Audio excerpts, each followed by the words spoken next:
All right, so let's get to some of the other salient points that people really want to know. Yeah. Did you have a chance to see the search warrant? Who was it presented to when they first arrived on site? Who did they demand entrance to the house to? And if you did see the search warrant, what did it say? How did it read? Right. So I don't know who they presented it to initially because I wasn't there. I imagine it's Secret Service, but you'd have to get that from the service.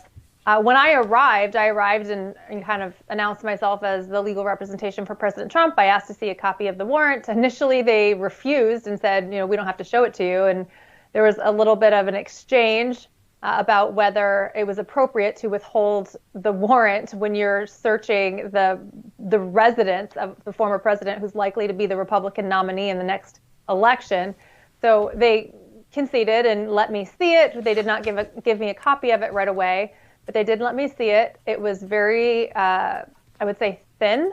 And as you can tell from public records, the affidavit, the supporting documentation of what the probable cause was to obtain the warrant has been sealed. So we're not allowed to see that. We have to go to court to request the judge to release that, which may or may not happen. So we don't know what the probable cause is, why they were allowed to search, but they did.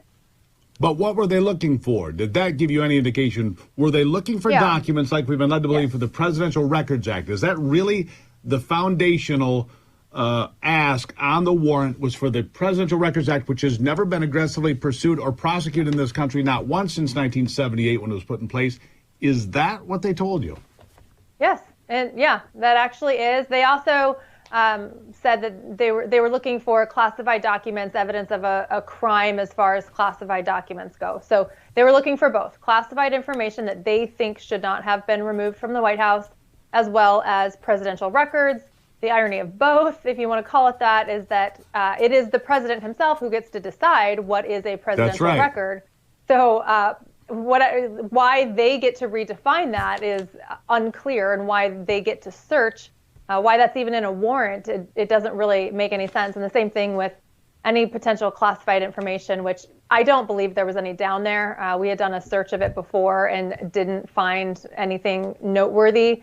Yet I'm sure that they're claiming that there was something, terribly egregious. That's a grave matter of national security.